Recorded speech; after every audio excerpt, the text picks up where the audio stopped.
लोकतंत्र की हत्या कैसे होती है। लोकतंत्र की हत्या। सभी सम्मानित साथियों को जय भीम। नमस्कार, मैं आपका साथी तिलक राज बिगाना। सम्मानित साथियों, कल मैंने एक वीडियो बनाई थी जो पंचायती राज के ऊपर थी कि पंचायती राज के अंदर किस प्रकार से करप्शन फैला हुआ है। लेकिन आज आपके सामने जो बताने जा रहा हूं सम्मानित साथियों, वो इस सरकार का इतना घिनौना कृत्य है जिससे हम स्पष्ट कह सकते हैं कि ये एक तरीके से लोकतंत्र की निर्मम हत्या की जा रही है। सम्मानित साथियों, जब एक मेयर के चुनाव में ये सरकार इतना गिर सकती है तो आप अंदाजा लगाइए कि बड़े जो चुनाव होंगे, चाहे वो विधानसभा का हो, चाहे वो लोकसभा का हो, चाहे वो राज्यसभा का हो, चाहे वो राष्ट्रपति के लिए हो, तो उसमें ये कितना गिरने का काम करेंगे। मैं बात करता हूं चंडीगढ़ के जो महापौर का, जो मेयर का, डिप्टी मेयर का चुनाव था, उस चुनाव की। उस चुनाव में हुआ क्या, वहां पर कुल 36 पार्षद बन करके आए थे। 36 पार्षद में से 16 पार्षद बीजेपी के और 20 पार्षद आम आदमी पार्टी और कांग्रेस पार्टी के गठबंधन के थे।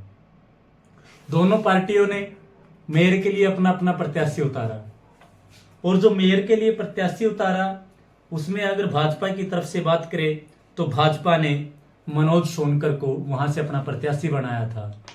और अगर हम गठबंधन की बात करें, भाजपा का तो जो मनोज सोनकर हो गया और उसके बाद कांग्रेस और आम आदमी पार्टी का जो प्रत्याशी था मेयर पद के लिए वो था कुलदीप कुमार। सम्मानित साथियों, जहां पर कुल 36 वोट हों और 20 वोट एक तरफा हों तो वहां पर जीत किसकी होनी चाहिए। सबसे पहले तो बात यह है कि लोकतंत्र के अंदर वोट का अधिकार है और वोट की अगर हम बात करें तो वोट गठबंधन के एक तरफा वोट थे, 20 वोट थे। लेकिन वहां पर जो इस चुनाव के अंदर जो काउंटिंग पीठासीन अधिकारी थे जो चुनाव के, वो थे श्री अनिल मसीह जी। जब काउंटिंग की गई तो जो वहां पर पार्षद बैठे थे वो चिल्लाते रहे कि हमने वोट इनको दिया है, हमने वोट उनको दिया है, लेकिन वहां पर वो वोट रिजेक्ट करते रहे। पहली बार ऐसा देखने में मिला है कि एकदम चंडीगढ़ मेयर के अंदर 8 वोट रिजेक्ट किए गए। सम्मानित साथियों, क्या सिर्फ गठबंधन के जो प्रत्याशी थे उन्होंने ही वो गलती की? क्या जो बीजेपी के जो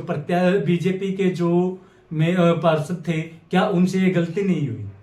और गलती भी क्या बताई गई कि इनका पेन जरूरत से ज्यादा चल गया था, बैलेट पेपर के ऊपर इनका पेन जरूरत से ज्यादा चल गया था।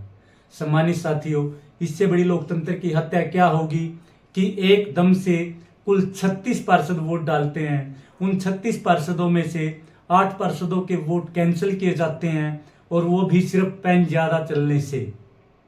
और उसके बाद क्या सिर्फ वो उनसे ही गलती हुई है? जब एक तरफ के 8 पार्षद वो गलती कर सकते हैं तो दूसरी तरफ से किसी भी पार्षद ने वो गलती क्यों नहीं की? इससे आप अंदाजा लगा सकते हैं कि मौजूदा समय में जो तानाशाही चली हुई है, इससे बड़ा गुंडा राज क्या होगा, इससे बड़ी तानाशाही क्या होगी।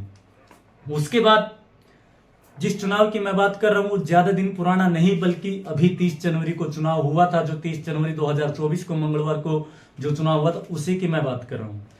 उसके बाद वहां पर जो कांग्रेस और आम आदमी पार्टी के प्रत्याशी थे मेयर के, उनके एडवोकेट ने हाई कोर्ट के अंदर अपील की और जब उन्होंने हाई कोर्ट के अंदर अपील की तो उन्होंने कहा कि इस चुनाव को रद्द किया जाना चाहिए। उनको उम्मीद थी कि चुनाव रद्द होगा।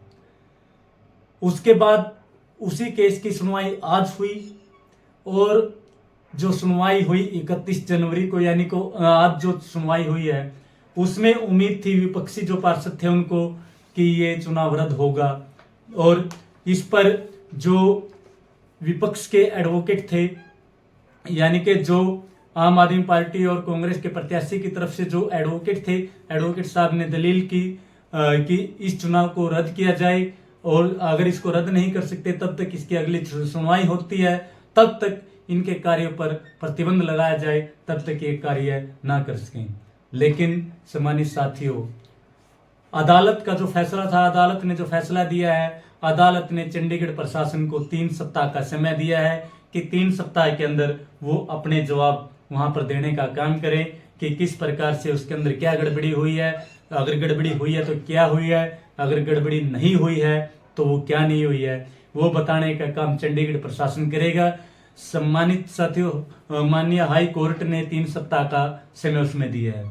सबसे बड़ा सवाल लोकतंत्र का ये है कि जब एक तरफ से 20 पार्षद चिल्ला रहे हैं कि हमने आम आदमी पार्टी और कांग्रेस के प्रत्याशी, जो मेयर के लिए जो प्रत्याशी थे, हमने उनको वोट दिया है, उसके बावजूद भी जिसके कुल 16 वोट थे उनको विजयी घोषित कर दिया। और बीजेपी वालों की मैं आपको ट्वीट दिखाता हूं, जो ये एक्स पर बीजेपी का जो ऑफिशियल ट्विटर हैंडल है बीजेपी चंडीगढ़ के नाम से, बेटा इसके अंदर क्या लिखा गया है, चंडीगढ़ नगर निगम चुनाव में जीत का परचम लहराने पर नवनियुक्त मेयर श्री मनोज सोनकर जी को हार्दिक शुभकामनाएं। और उसके बाद लिखा है कि चंडीगढ़ में भाजपा की प्रचंड जीत। अरे कमाल की बात है यार, जब एक तरफ 20 पार्षद है और दूसरी तरफ 16 पार्षद है, और उसके बावजूद भी इसको प्रचंड जीत बताया जा रहा है। इससे बड़ा क्या लोकतंत्र की हत्या होगी। सम्मानित साथियों, अब भी समय है, संभल जाइए।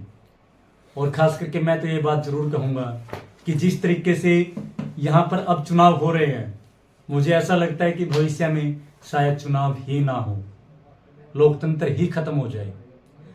सम्मानित साथियों, अगर आपको वीडियो अच्छी लगी हो तो प्लीज सपोर्ट के लिए वीडियो को ज्यादा से ज्यादा शेयर करें, कमेंट करें, लाइक करें। आपका बहुत बहुत धन्यवाद।